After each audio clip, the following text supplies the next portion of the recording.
Good morning dear students. ఈరోజు మనం current electricity first class చూద్దాం. ఈ కరెంట్ ఎలక్ట్రిసిటీ నుంచి మనకి మ్యాక్సిమం 1 or 2 క్వశ్చన్స్ రావడానికి అవకాశం ఉంది. సో ఇది ఫస్ట్ క్లాసు. ఈ క్లాసులో వచ్చేక మనం కరెంట్ డెన్సిటీ, అట్లనే ఓమ్స్ లా, రెసిస్టివిటీ, కండక్టివిటీ ఈ కాన్సెప్ట్ ఉన్నాయి కదా, వీటి మీద మనం క్వశ్చన్స్ ఎట్లా వస్తాయి, ఫార్ములాస్ ఏంటి, వాటిని బేస్ చేసుకొని క్వశ్చన్స్ ఎట్లా సాల్వ్ చేస్తాం మనం అనే దాని గురించి చూద్దాం మనం. ఓకేనా? సో ఫస్ట్ వచ్చేక మనకి కరెంటు గురించి చూద్దాం.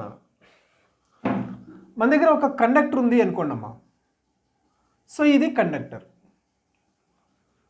ఇది ఏబి అనేటువంటి కండక్టర్. మరి కండక్టర్ అంటే దీంట్లో ఫ్రీ ఎలక్ట్రాన్స్ అనేవి ఎగ్జిస్ట్ అవుతాయి. మరి ఇప్పుడు దీంట్లో కూడా ఫ్రీ ఎలక్ట్రాన్స్ ఉన్నాయి కదా. Okay right. ఇప్పుడు మనం ఏం చేద్దామంటే ఈ కండక్టర్ మీద ఎలక్ట్రిక్ ఫీల్డ్ అనే దాన్ని అప్లై చేద్దాం మనం. ఈ ఎలక్ట్రిక్ ఫీల్డ్ యొక్క డైరెక్షను ఏ నుంచి బి వైపు ఉంది. ఎలక్ట్రిక్ ఫీల్డ్ యొక్క డైరెక్షన్ ఎట్లా ఉంది? ఏ నుంచి బి వైపు ఉంది. మరి ఎంత ఎలక్ట్రిక్ ఫీల్డ్ అప్లై చేసాం మనం? ఈ అనేటువంటి ఎలక్ట్రిక్ ఫీల్డ్ అప్లై చేసాం. సో ఎప్పుడైతే మనం కండక్టర్ మీద ఎలక్ట్రిక్ ఫీల్డ్ అప్లై చేసామో అప్పుడు ఈ కండక్టర్లో ఉన్నటువంటి ఫ్రీ ఎలక్ట్రాన్స్ అన్నీ కూడా మూవ్ అవటం స్టార్ట్ అవుతాయి.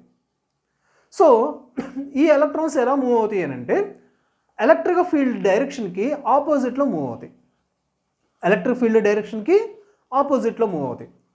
సో ఎలక్ట్రిక్ ఫీల్డ్ యొక్క డైరెక్షన్ ఎటువైపు ఉంది? ఏ నుంచి బి వైపు ఉంది. మరి ఎలక్ట్రాన్స్ ఎట్లా మూవ్ అవ్వాలి? బి నుంచి ఏ వైపు మూవ్ అవ్వాలి. సో కండక్టర్లో ఉన్నటువంటి ఫ్రీ ఎలక్ట్రాన్స్ బి నుంచి ఏ వైపు మూవ్ అవుతాయి. ఓకే. సో ఎలక్ట్రాన్స్ అన్నీ కూడా మూవ్ అవుతున్నాయి. ఈ కండక్టర్ యొక్క ఏరియా ఎంత అంటే ఏరియా వచ్చేలకే సమ్ ఏ, ఆ కండక్టర్ యొక్క area of cross section. So ఈ ఏరియా అనే దాన్ని ఇక్కడ తీసుకుంటున్నాను నేను. PQ అనేటువంటిది ఏరియా. సో ఈ ఎలక్ట్రాన్స్ అన్నీ కూడా బి నుంచి ఏ వైపు వెళ్ళేటప్పుడు ఈ PQ లైన్ని క్రాస్ చేసుకుంటూ వెళ్ళాలి.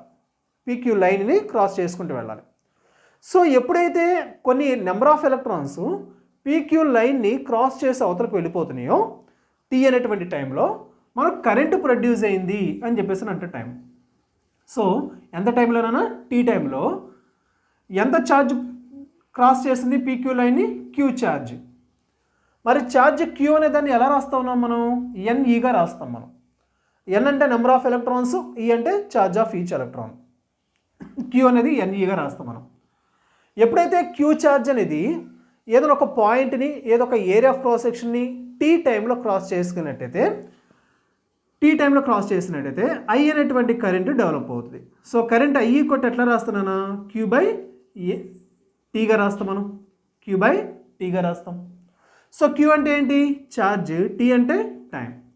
మరి ఛార్జ్ పరిస్థితి ఎట్లా రాస్తాం మనం? NEగా రాస్తాం /T.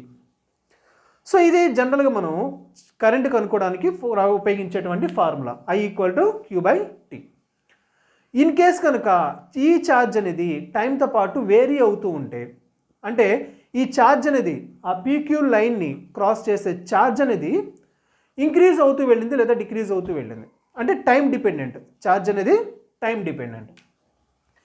అప్పుడు మనం కరెంట్ ఎలా కనుక్కుంటాం మనం? ఇఫ్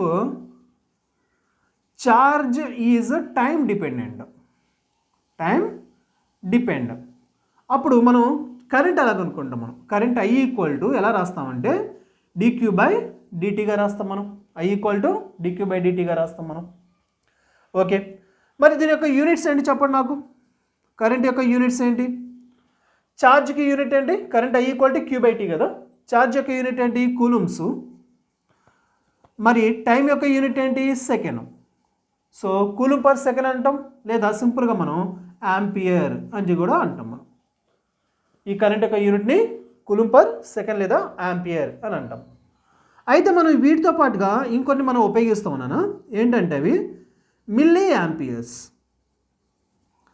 యాంపియర్స్ ఉపయోగిస్తాం. అట్లనే మైక్రో యాంపియర్స్ కూడా ఉపయోగిస్తాం మనం. సో కరెంట్ మెజర్ చేయడం కోసం మనం మిల్లీ యాంపియర్స్, మైక్రో యాంపియర్స్ ఉపయోగిస్తాం. మరి 1 మిల్లీ యాంపియర్ పరిస్థితి ఎంత? 10⁻³ యాంపియర్స్. మరి మైక్రో యాంపియర్స్ అంటే 1 μA అంటాం మనం, 10⁻⁻6 యాంపియర్స్. సో ఇది కరెంటుకు ఉన్నటువంటి డిఫరెంట్ అదర్ వాల్యూస్ అనమాట. మనం 10 మైక్రో యూనిట్స్లో మైక్రో యాంపియర్స్లో మెజర్ చేస్తాం, అలానే మిల్లీ యాంపియర్స్లో కూడా మెజర్ చేస్తాం మనం. ఈ కరెంట్ అనేది ఏంటంటే స్కేలార్ క్వాంటిటీ అమ్మ. కరెంట్ అనేది స్కేలార్ క్వాంటిటీ. జస్ట్ మనం ఒక నెంబర్లో ఎక్స్ప్రెస్ చేస్తాం కానీ దీనికి డైరెక్షన్ అనేది ఉండదు. It is a scalar. It is a scalar. So ఎందుకని అన్నామంటే ఒక పర్టికులర్ పాయింట్ ఉందమ్మా, ఓ అనేటువంటి పాయింట్ ఉంది. ఈ పాయింట్ దగ్గర మనం 3 వైర్స్ మనం కనెక్షన్ జాయిన్ చేసాం. మనం ఒక వైర్ ఇట్లా ఉంది, ఇంకొక వైర్ ఇట్లా ఉంది, ఇంకొక వైర్ ఇట్లా ఉంది.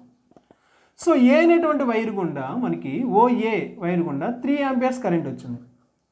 అలానే ఈ బిఓ అనే వైర్ గుండా 4 యాంపియర్స్ కరెంట్ వచ్చింది. మరి ఈ ఏ గుండా వచ్చిన కరెంటు 3 యాంపియర్స్, బి గుండా వచ్చిన కరెంటు 4 యాంపియర్స్ రెండు కూడా జాయిన్ అయ్యి ఓసి వైర్ గుండా ట్రావెల్ అవుతాయి. 3 + 4 = 7 యాంపియర్స్ కరెంట్ అనేది ఓసి గుండా ట్రావెల్ అవుతుంది.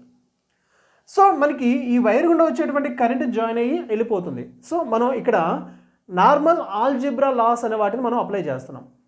కానీ ఇక్కడ ఈ 2 వైర్స్ మధ్య ఉన్నటువంటి యాంగిల్ ఏదైతే ఉందో, ఫర్ ఎగ్జాంపుల్ 90 డిగ్రీస్ అనుకున్నాను నేను. ఈ యాంగిల్ ఏదైతే ఉందో దీన్ని మనం కన్సిడర్ చేసుకోవట్లే ఇక్కడ కదా. సో దీన్ని మనం ఏమంటామంటే, అందువల్ల మనం ఈ కరెంట్ అనే దాన్ని ఏం చెప్తున్నామంటే స్కేలార్ క్వాంటిటీ అని చెప్పేసి అంటున్నాము. ఓకేనా. నెక్స్ట్ వచ్చేకి ఇంకొకటి చూడండి నాన్న, ఇంపార్టెంట్ టర్మ్ ఇది, current density. Current density. So current density, ఇందాక కరెంట్ అంటే ఏంటి, ఛార్జెస్ ఫ్లో అయితే దాన్ని కరెంట్ అని చెప్పేసి అన్నాం. ఆ కరెంట్ కనుక్కోవడం కోసం మనం ఏం చెప్తున్నాము, dQ/dt లేదా Q/T అనే దాన్ని మనం ఉపయోగించాం. అయితే ఈ కరెంట్ డెన్సిటీ అంటే ఏంటని చెప్తుందంటే ఎంత ఛార్జ్ ఫ్లో అయ్యింది, ఎంత ఛార్జ్ అనేది ఈ ఏరియా ఆఫ్ క్రాస్ సెక్షన్ గుండా లేదా ఒక పాయింట్ గుండా ట్రావెల్ అయ్యింది, యూనిట్ టైం లేదా యూనిట్ ఏరియా గుండా ఎంత ఛార్జ్ ఫ్లో అయ్యింది, దీన్ని మనం ఏమంటామంటే కరెంట్ డెన్సిటీ. సో కరెంట్ డెన్సిటీని మనం J అనే లెటర్ తోటి డినోట్ చేస్తున్నానా, కరెంట్ డెన్సిటీ J అనే లెటర్తో డినోట్ చేస్తాం. So current density J = formula ఏంటంటే current per area cross section. So current by area of cross section. మనకి ఆల్రెడీ కరెంట్ అంటే తెలుసు మీకు, ఇక్కడ కరెంట్ I = వచ్చింది మీకు Q/T వచ్చింది. సో కరెంట్ ప్లస్లో Q/T రాశాను and area of cross section A, లేదా Q = ఎట్లా రాయొచ్చు మనం, NE/TAగా రాశాను నేను. సో ఇది వచ్చేకి ఏంటమ్మా కరెంట్ డెన్సిటీ. ఓకేనా. నెక్స్ట్ వచ్చేకి చూడండి, నెక్స్ట్ ఇంకొకటి బుక్స్ పడుతున్నాయి.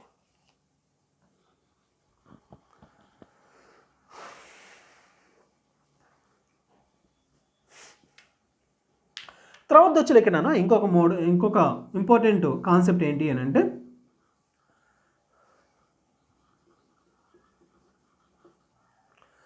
నెక్స్ట్ ఉన్నటువంటి ఇంకో ఇంపార్టెంట్ కాన్సెప్ట్ ఏంటి అని అంటే, ఒక సర్క్యులర్ ఆర్బిట్ ఒకటి ఉంది నాన్న, సర్క్యులర్ ఆర్బిట్ ఒకటి ఉంది. ఈ ఆర్బిట్ యొక్క రేడియస్ వచ్చేకే స్మాల్ ఆర్, ఆర్బిట్ యొక్క రేడియస్ స్మాల్ ఆర్. ఈ ఆర్బిట్ మీద నేను ఒక పర్టికులర్ పాయింట్ తీసుకున్నాను, ఏనో పాయింట్ తీసుకున్నాను. సో ఇక్కడ ఆర్బిట్లో ఒక ఎలక్ట్రాన్ రివాల్వ్ అవుతుంది, ఒక ఎలక్ట్రాన్ రివాల్వ్ అవుతుంది. ఎలక్ట్రాన్ యొక్క వెలాసిటీ ఎంత, v వెలాసిటీ. అయితే ఈ ఎలక్ట్రాను సర్క్యులర్ ఆర్బిట్లో తిరుగుతూ ఈ ఏనేటువంటి పాయింట్ని క్రాస్ చేసింది. ఆ క్రాస్ చేయడానికి పట్టిన టైము టీ టైం. టీ టైంలో ఈ ఏనేటువంటి పాయింట్ని ఇది క్రాస్ చేస్తుంది. ఓకే. సో అప్పుడు ఈ ఎంత టైం పట్టింది, ఈ ఆర్బిట్ తిరుగుతున్నటువంటి ఎలక్ట్రాను ఏనే పాయింట్ని క్రాస్ చేయడానికి ఎంత టైం పట్టింది, టైం టేకెన్. టైం టేకెన్ ఎలా రాస్తామమ్మా, టైం టేకెన్ టీ అనే దాన్ని ఎట్లా రాస్తాం మనం. సో ఈ ఎలక్ట్రాన్ ఎట్లా తిరుగుతుంది, సర్క్యులర్ పాత్లో తిరుగుతుంది. మరి సర్కిల్ యొక్క సర్కంఫరెన్స్ ఎంత, 2πr. సర్కిల్ యొక్క సర్కంఫరెన్స్ 2πr బై ఎంత వెలాసిటీతో తిరుగుతుంది ఎలక్ట్రాను, v.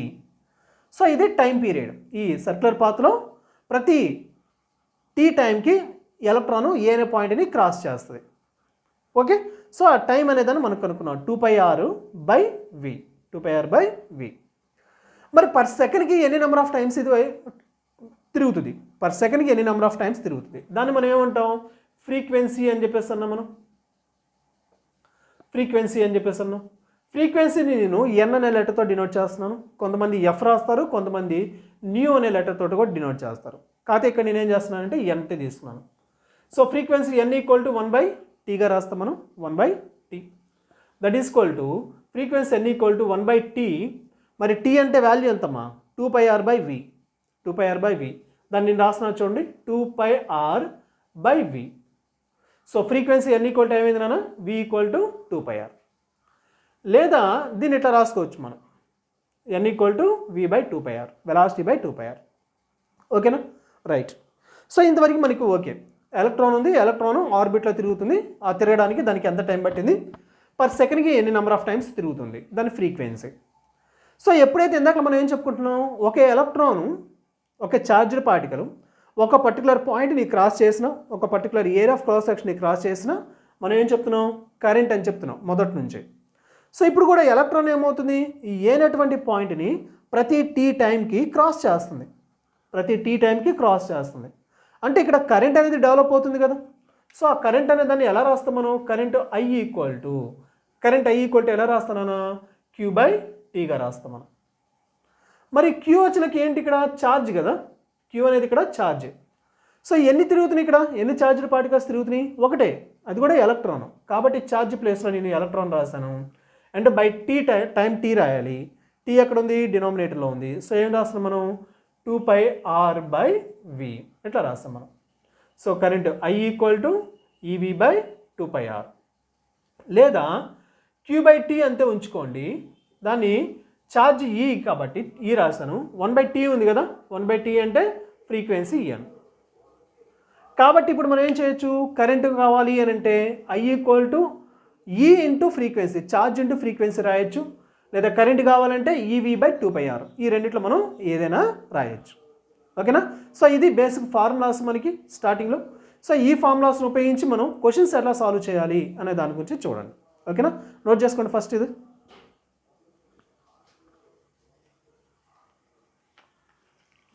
ఫస్ట్ ఒక బేసిక్ సింపుల్ క్వశ్చన్ ఒకటి చూడండి. కరెంట్ కనుక్కోవడం మీద ఒక ఏ అనేటువంటి పాయింట్ నుంచి బి అనేటువంటి పాయింట్కి కొన్ని నెంబర్ ఆఫ్ ఎలక్ట్రాన్స్ ట్రాన్స్ఫర్ అయినాయి, దానికి కొంత టైం పట్టింది. సో ఎంత కరెంట్ ప్రొడ్యూస్ అయింది అనేది ఇక్కడ question. So number of electrons ఎన్ని తీసుకున్నామంటే, నెంబర్ ఆఫ్ ఎలక్ట్రాన్స్ వచ్చేలేక మనకి 10⁻20 ఎలక్ట్రాన్స్ ట్రాన్స్ఫర్ అయినాయి. ఎక్కడి నుంచి, ఫ్రమ్ ఏ అనే పాయింట్ నుంచి, ఫ్రమ్ ఏ నుంచి బి అనే పాయింట్కి. సో ఎంత టైం పట్టిందంటే, ఏ నుంచి బికి వెళ్ళడానికి ఎంత టైం పట్టిందంట, టైం T వచ్చేలకే 0.1 సెకండ్ టైం పట్టిందంట. ఇక్కడ మనం ఏం అడుగుతున్నారు, కరెంట్ ఎంత ప్రొడ్యూస్ అయింది అని అడుగుతున్నారు. సో ఇందాక చూసాం కదా మనం, కరెంట్ కనుక్కోవడానికి ఫార్ములా ఏంటి మనకి, I ఈక్వల్ టు Q/T. మరి Q అనేది ఏంటి, ఇక్కడ ఛార్జ్.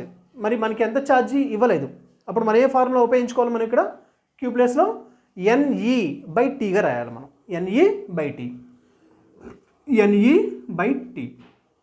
సో ఇప్పుడు మనం ఫార్ములా అనే దాన్ని ఇందాక మనం చెప్పుకున్నాను అన్న, ఆ ఫార్ములాస్ అన్నీ కూడా ఒక పక్కన చూసుకోండి. సో N వచ్చేలాగా నెంబర్ ఆఫ్ ఎలక్ట్రాన్స్, ఎన్ని 10⁻20 ఎలక్ట్రాన్స్ ఇంటూ E అంటే ఛార్జ్ ఆఫ్ ఈచ్ ఎలక్ట్రాన్. అంటే ఎలా రాస్తాం మనం, 1.6 ఇంటూ 10⁻−19 బై టైం వచ్చేలాగా ఎంతమ్మా, 0.1 సెకండ్. ఓకేనా. సో ఇప్పుడు దీన్ని మనం క్యాల్కులేషన్ చేద్దాం. సో కరెంట్ కనుక్కోమన్నారు వాళ్ళు, నెంబర్ ఆఫ్ ఎలక్ట్రాన్స్ ఇచ్చారు, టైం ఇచ్చారు. సో మనకి ఫార్ములా తెలిసింది మనకి, I ఈక్వల్ టు NE/T. ఆ ఫార్ములాలో వాల్యూస్ అనే వాటిని సబ్స్టిట్యూషన్ చేసాం. నెక్స్ట్ వచ్చేలాగా ఏంటి, క్యాలిక్యులేషన్ పార్ట్. సో చూడండి, ఇలా ఉన్నప్పుడు ఫస్ట్ మనం ఏం చేయాలి, 10 పవర్ వాల్యూస్ని సపరేట్ చేయండి. సో 10⁻20 10⁻−19. సో ఏమవుతుంది, 10 ఉంటుంది ఇక. ఓకేనా, 20 - 19 10⁻1 ఉంటుంది ఇక. ఇక్కడ 1.6 ఉంది, ఇక్కడ 0.1 ఉందమ్మా. నేనేం చేస్తున్నాను అంటే రెండింటిని కూడా 10 తోటి డివైడ్ చేశాను. సో 10 తోటి డివైడ్ చేశాను కాబట్టి ఈ డెసిమల్ అనేది స్కిప్ అయిపోతుంది. ఓకేనా. సో 1.6ని 1/16/10 రాశాను, 0.1ని 1/10 రాశాను. 10 క్యాన్సిల్ చేయండి, డెసిమల్ క్యాన్సిల్ అవుతుంది. సో ఇక్కడ ఏం మిగిలింది నాన్న, 16 లేదా 16 × 10 160 amperes. So current E equal to 160 amperes. ఇది బేసిక్ క్వశ్చన్ అనమాట. నెక్స్ట్ వచ్చేలాకే మనకి ఛార్జ్ ఇచ్చారు నాన్న, ఛార్జ్ వచ్చేలాకే టైం డిపెండెంట్ ఛార్జ్ ఇచ్చారు. సో ఈ టైం డిపెండెంట్ ఛార్జ్ ఎలా ఉంది అంటే 3t² + 2t ఇట్లా ఇచ్చారు మనకి, 3t² + 2t + 5. So at time T equal to 2 seconds అప్పుడు ఎంత కరెంట్ ప్రొడ్యూస్ అవుతుంది కనుక్కోండి అన్నారు. సో ఇక్కడ ఏంటి, టైం ఛార్జ్ ఏంటి, ఇక్కడ టైం డిపెండెంట్. టైం ఇంక్రీజ్ అవుతూ ఉంటే ఛార్జ్ కూడా ఇంక్రీజ్ అవుతూ ఉంటుంది.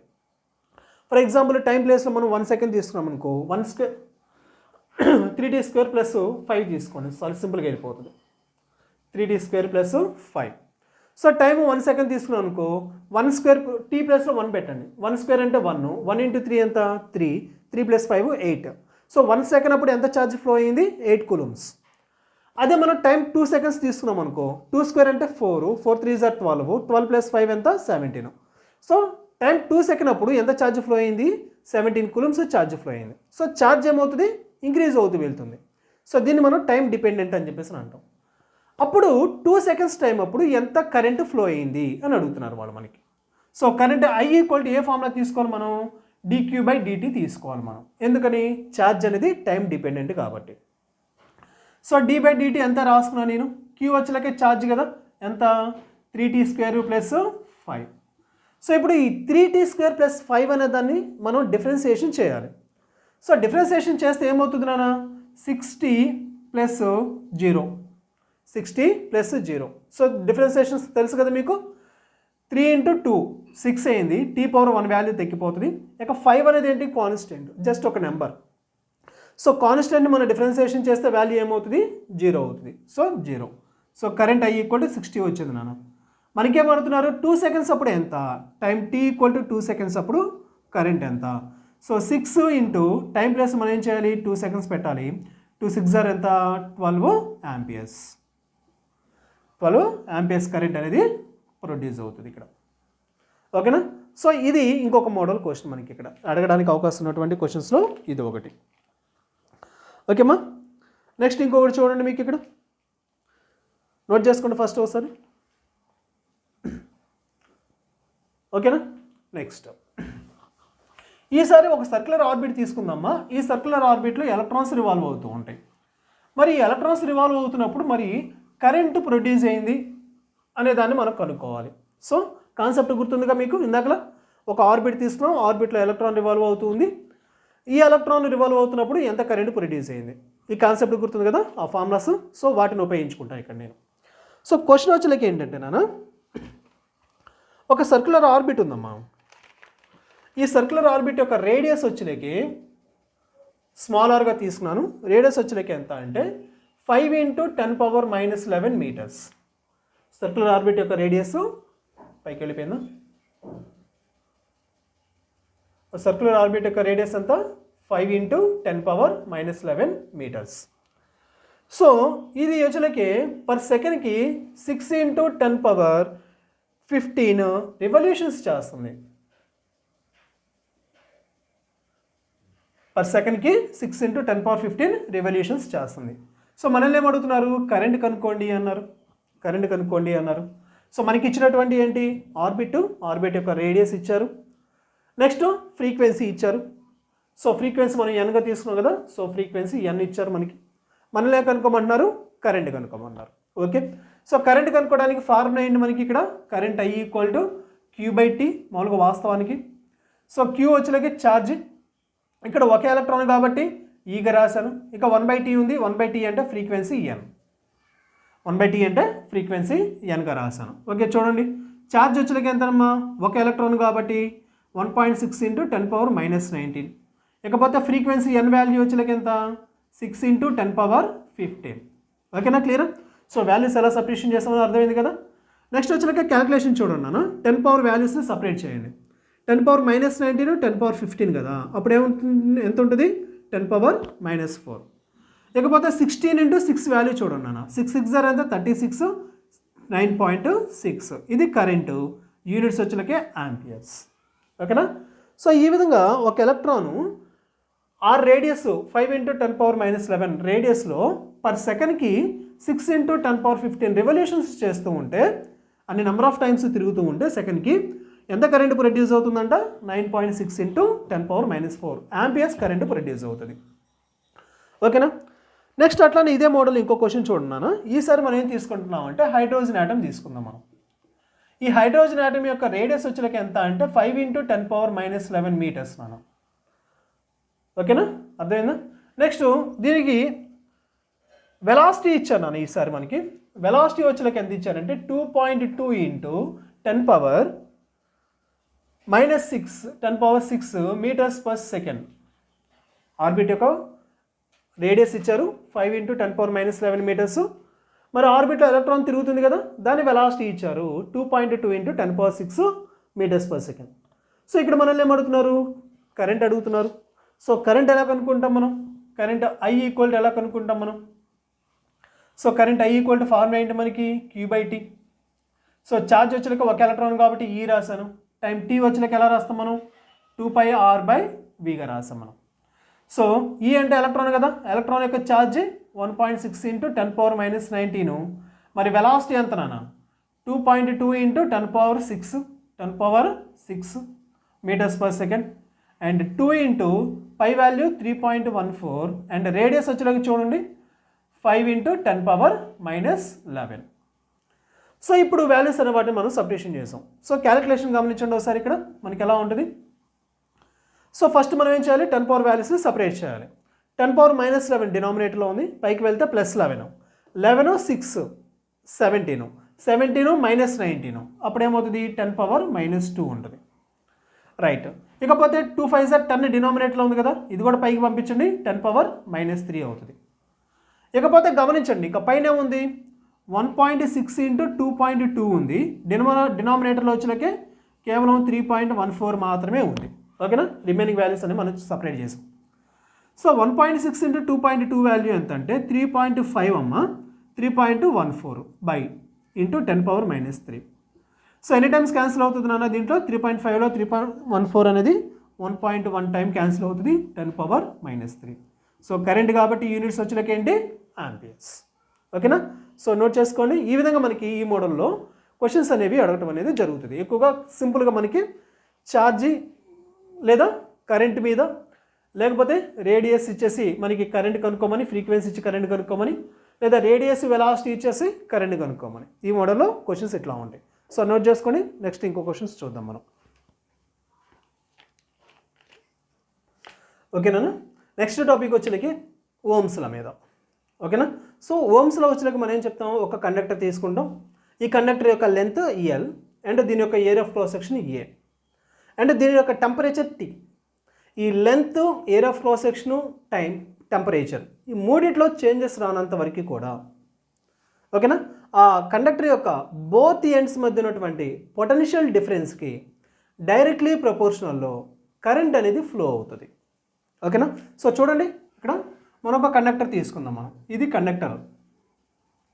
కండక్టర్ వచ్చేకి AB అనుకోండి, దీని లెంత్ వచ్చేకి ఎల్ నాన్న, కండక్టర్ యొక్క లెంత్ ఎల్, దాని యొక్క ఏరియా ఆఫ్ క్రాస్ సెక్షను ఏ, దాని యొక్క టెంపరేచరు వచ్చేకి మనకి T అనమాట, టెంపరేచరు స్మాల్ టీగా తీసుకుంటాను నేను. సో ఎప్పుడైతే ఈ విధంగా ఉందో ఈ కండక్టర్ యొక్క బోత్ ఎండ్స్ మధ్య AB మధ్యలో కూడా మనం పొటెన్షియల్ డిఫరెన్స్ అనే దాన్ని అప్లై చేద్దాం మనం. సో ఎంత పొటెన్షియల్ డిఫరెన్స్ అప్లై చేసాం మనం, V అనేటువంటి పొటెన్షియల్ డిఫరెన్స్ అప్లై చేసాం. సో ఈ పొటెన్షియల్ డిఫరెన్స్ వల్ల కరెంట్ అనేది డెవలప్ అవుతుంది. సో ఎంత కరెంట్ డెవలప్ అవుతుంది, I కరెంట్ డెవలప్ అవుతుంది. సో ఇది అప్లైడ్ పొటెన్షియల్ డిఫరెన్స్. సో ఈ పొటెన్షియల్ డిఫరెన్స్ వల్ల కరెంట్ అనేది డెవలప్ అవుతుంది. సో ఇక్కడ మనకి తెలిసినటువంటి విషయం ఏంటంటే potential difference directly proportional to current I. Potential difference directly proportional to current I. మరి proportional this is equal to పెట్టామంటే ఒక కాన్స్టెంట్ కావాలి కదా, R అనేది కాన్స్టెంట్ అండ్ I అనేది వచ్చేకి ఇక్కడ కరెంట్ అనమాట. సో ఇక్కడ R అనే దాన్ని మనం ఏమంటామంటే కాన్స్టెంట్ అని చెప్పేసి అంటాం, లేదా మనం సింపుల్గా వచ్చేకి రెసిస్టెన్స్ అని చెప్పేసి అంటాం మనం. సో ఈ రెసిస్టెన్స్ అనేది ఏంటి, జస్ట్ కాన్స్టెంట్. ఎప్పటి వరకు కాన్స్టెంట్గా ఉంటుంది అని అంటే ఆ కండక్టర్ యొక్క లెంత్, ఏరియా, టెంపరేచర్ ఈ మూడిట్లో చేంజెస్ రానంత వరకు కూడా ఆ రెసిస్టెన్స్ అనేది కాన్స్టెంటే, దాంట్లో ఎలాంటి చేంజెస్ ఉండవు. ఇన్ కేస్ కనుక వీటిలో ఏమైనా చేంజెస్ వచ్చినాయా రెసిస్టెన్స్ మారుతుంది. ఓకేనా, so resistance R equal to ఎలా రాయొచ్చు ఇప్పుడు మనం ఇక్కడ V/Iగా రాస్తాం మనం. అండ్ దీని యొక్క యూనిట్స్ తెలుసు కదా మీకు, ఓమ్స్. So Ohm's. ఓకేనా, ఇది రెసిస్టెన్స్ యొక్క యూనిట్స్. అండ్ దీన్ని బేస్ చేసుకుని మనం ఏం చెప్తామంటే రెసిస్టివిటీ అనేది ఒకటి ఉంది. ఏంటి రెసిస్టివిటీ అంటే ఏంటంటే ఇది ఒక బాడీ యొక్క కండక్టర్ యొక్క ప్రాపర్టీ. ఏంటి ప్రాపర్టీ, ఏంటి దీనివల్ల అంటే ప్రతి కండక్టర్ కూడా కొంత ఛార్జెస్ యొక్క ఫ్లోని అపోజ్ చేయడానికి అవకాశం ఉంది. సో ప్రతి కండక్టర్ కూడా తన యొక్క ఇండివిజువల్గా ఎంతవరకు అపోజ్ చేయగలదు ఛార్జెస్ యొక్క ఫ్లోని, అది చెప్పడాన్ని ఇక్కడ మనం ఏమంటామంటే రెసిస్టివిటీ అని చెప్పేసి అని అంటాం మనం. సో ఎలా కనుక్కుంటాం మనం రెసిస్టివిటీ అనే దాన్ని అని అంటే, so resistance is directly proportional to length అమ్మా. Resistance of a conductor directly proportional to length and inversely proportional to area. మరి రెండు ప్రపోర్షనల్లో ఉన్నాయి కదా, రాయండి L/A. సో L/Aగా రాసినప్పుడు మనకి ఏమవుతుంది, ఇక్కడ మనకి ప్రపోర్షనల్ తీసేయాలి, ప్రపోర్షనల్ తీసి ఈక్వల్ టు పెట్టాను, ఒక కాన్స్టెంట్ కావాలి, కాన్స్టెంట్ వచ్చేలకే రో, ఇంకేముంది ఇక్కడ L/A. సో ఇక్కడ రో అనే దాన్ని మనం ఏమంటామంటే రెసిస్టివిటీ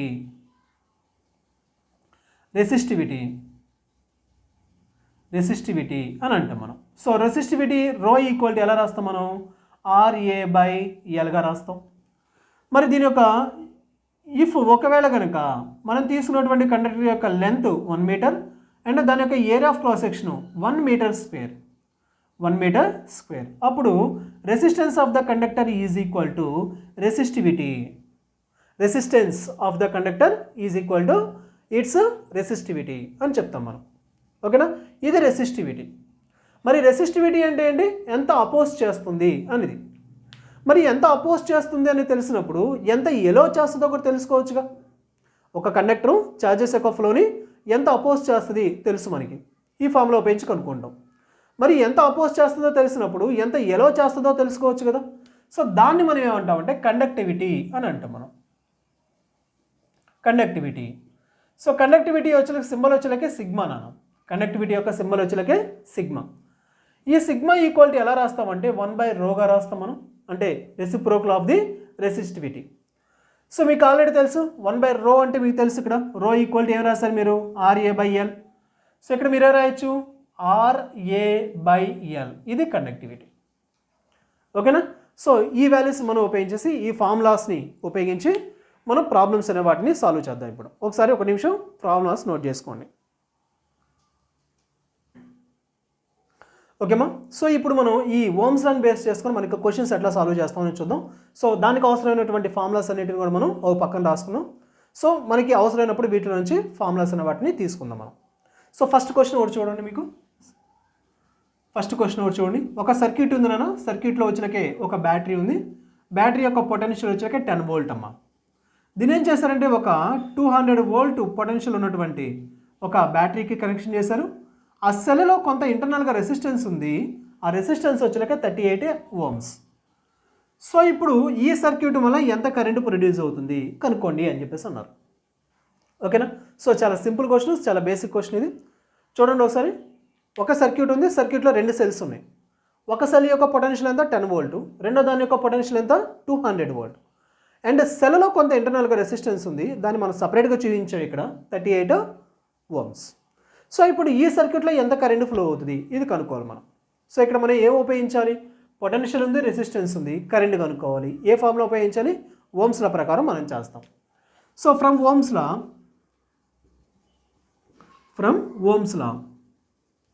సో ఓమ్స్ లా ప్రకారం potential current I equal to ఏంటి నాన్న, I ఈక్వల్ టు V/R. మరి V అంటే ఏంటి, పొటెన్షియల్ కదా. మరి పొటెన్షియల్ ఉన్నప్పుడు ఇక్కడ 2 సెల్స్ ఉన్నాయి, కానీ ఒకటి వచ్చాక స్మాల్ వాల్యూ, ఇంకోటి వచ్చాక లార్జర్ వాల్యూ. ఎప్పుడు కూడా ఈ 200 వోల్ట్ పొటెన్షియల్ ఈ 10 వోల్ట్ పొటెన్షియల్ని ఓవర్కమ్ చేసి, ఎందుకంటే చాలా చిన్నది, దాన్ని ఓవర్కమ్ చేసి ఛార్జెస్ని ఏం చేస్తుందంటే బ్యాటరీ పాజిటివ్ ప్లేట్ నుంచి నెగిటివ్ ప్లేట్కి ఛార్జెస్ని పంపిస్తుంది. సో కరెంట్ యొక్క డైరెక్షన్ ఎట్లా ఉంటుంది నాన్న, ఇట్లా ఉంటుంది. సో ఈ పొటెన్షియల్ వల్ల 200 వోల్ట్ పొటెన్షియల్ వల్ల 10 వోల్ట్ పొటెన్షియల్ అనేది ఓవర్కమ్ అవుతుంది. సో రిమైనింగ్ పొటెన్షియల్ ఏదైతే ఉందో అది తీసుకోవాలి మనం, అంటే 200 - 10 వోల్ట్ తీసుకుంటాం. అండ్ సెల్ యొక్క ఇంటర్నల్ రెసిస్టెన్స్ ఎంతమ్మా 38 ohms. సో ఇదంతా నాన్న 200 - 10 అంటే ఎంత 190/138. సో 38 అనేది 190లో 5 టైమ్స్ క్యాన్సిల్ అవుతుంది నాన్న. సో ఆన్సర్ వచ్చినకే current I equal to 5 amperes అనమాట. ఓకేనా, నోట్ చేసుకోండి ఒకసారి. ఓకేనా, క్లియర్. నెక్స్ట్ ఇంకో క్వశ్చన్ చూడండి. ఈసారి మనం ఒక కండక్టర్ తీసుకుందామా, దాని యొక్క లెంత్ L ఈక్వల్ టు వచ్చేలకే కండక్టర్ యొక్క లెంత్ 10 మీటర్స్ అండ్ దాని యొక్క రెసిస్టెన్స్ రేడియస్ వచ్చేలకి 2 మిల్లీమీటర్. కండక్టర్ యొక్క రేడియస్ వచ్చేలకి 2 మిల్లీమీటర్. అండ్ రెసిస్టెన్స్ ఇచ్చారమ్మా, క్యాపిటల్ ఆర్గా రాసిన అనేది. రెసిస్టెన్స్ వచ్చేలకి 2 ఓమ్స్. క్యాపిటల్ ఆర్ రెసిస్టెన్స్ వచ్చేలకి 2 ఓమ్స్. మనకేం అడుగుతున్నారు వీళ్ళు ఇక్కడ? రెసిస్టివిటీ ఎంత అని అడుగుతున్నారు. సో రెసిస్టివిటీ అడుగుతున్నాను అన్న. మరి రెసిస్టివిటీ కనుక్కోవడానికి ఫార్ములా ఏంటమ్మా? Rho equal to RA/L. So ఈ ఫార్ములా తీసుకుందాం మనం. Resistivity rho equal to RA/L. R అంటే రెసిస్టెన్స్ కదా, 2 ఓమ్స్ ఉంది. మరి ఏ అంటే ఏరియా, ఆ వైర్ యొక్క ఏరియా ఆఫ్ క్రాస్ సెక్షన్ ఉందా మన దగ్గర? లేదు. కానీ ఏరియా కనుక్కోవడానికి మనకి రేడియస్ ఇచ్చారు, సో దాన్ని ఉపయోగించుకోవచ్చు మనం. సో ఏరియాని ఎట్లా రాయొచ్చు మనం? πr² రాయొచ్చు. And length of the conductor వచ్చేలకి 10 మీటర్స్. సో ఫార్ములా అనే దాన్ని మళ్ళీ రాద్దాం చూడండి. రెసిస్టెన్స్ 6, ఏరియా వచ్చేలకి πr² by length L. So formula వచ్చింది కదా, వాల్యూస్ అనే వాటిని సబ్స్టిట్యూషన్ చేయండి. Resistance 2 ohms, pi value 3.14, radius ఎంతమ్మా? 2 మిల్లీమీటర్. దాన్ని మీటర్స్లో మార్చుకుంటారా? 2 × 10⁻³ కానీ రేడియస్ స్క్వేర్ నాన్న, రేడియస్ స్క్వేర్. సో రేడియస్ని స్క్వేర్ చేయండి. 2² అంటే 4, 10⁻³ హోల్ స్క్వేర్ అంటే 10⁻6. ఓకేనా? క్లియర్? అర్థమైంది కదా. నెక్స్ట్ లెంత్ వచ్చేలాకి ఎంత? 10 మీటర్స్. So right. సో ఇప్పుడు ఈ వాల్యూస్ని మనం క్యాలిక్యులేషన్ చేయాలి. 10కి డినామినేటర్ ఉంది, పైకి వెళ్తే 10⁻7. 10⁻7. 2 4s ఎంత? 8. 8 × 3.14. 8 × 3.14 ఎంత అవుతుంది నాన్న? 25 అవుతుంది. 25 × 10⁻7. ఓకేనా?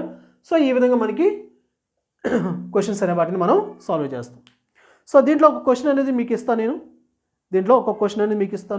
సో ఈ క్వశ్చన్కి ఆన్సర్ చేయండి. ఆన్సర్ చేసి ఈ క్వశ్చన్ యొక్క ఆన్సర్ని కింద కామెంట్ బాక్స్లో కామెంట్ చేయండి. నెక్స్ట్ వీక్ 10th మీకు నేను ఈ క్వశ్చన్కి ఎవరైతే కరెక్ట్గా ఆన్సర్ చేశారో వాళ్ళలో విన్నర్ అనే వాటిని నేను ప్రకటిస్తాను. సో ఆ క్వశ్చన్కి కావాల్సినటువంటి ఫార్ములా అనేది వీటిలోనే ఉంది. సో జాగ్రత్తగా చూసి దాన్ని ఆన్సర్ అనేది చేయండి. సో ఇక్కడ మీకు ఇచ్చేటువంటి క్వశ్చన్ ఏంటంటే, ఒక కండక్టర్ తీసుకున్నాం, దాని యొక్క లెంత్ వచ్చేలకే 3 మీటర్స్. ఒక కండక్టర్ తీసుకున్నాం, దాని యొక్క లెంత్ 3 మీటర్స్. అండ్ దాని యొక్క area of cross section A వచ్చేలకి 2 మిల్లీమీటర్ స్క్వేర్. దాని యొక్క లెంత్ 2 మిల్లీమీటర్ స్క్వేర్. అండ్ దాని యొక్క రెసిస్టెన్స్ 2 ఓమ్స్ అమ్మ.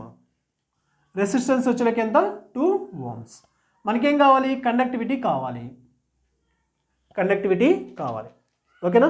సో కండక్టివిటీ కనుక్కోవడానికి ఫార్ములా ఏంటి మీకు ఇక్కడ? Sigma equal to L/RA. దీంట్లో కావాల్సినటువంటి వాల్యూస్ అన్నీ దీంట్లో ఉన్నాయి మీకు ఇక్కడ. సో వాల్యూస్ సబ్స్టిట్యూట్ చేసి క్యాలిక్యులేషన్ ఆన్సర్ చేయండి. ఆ వచ్చినటువంటి ఆన్సర్ని కింద కామెంట్ బాక్స్లో కామెంట్ చేయండి. దీంట్లో వచ్చినటువంటి ఈ ఆన్సర్ చేసినటువంటి వాళ్ళ నుంచి ఒకరిని జూన్ 10th మీకు విన్నర్గా ప్రకటిస్తాం. ఓకేనా? Thank you. All the best.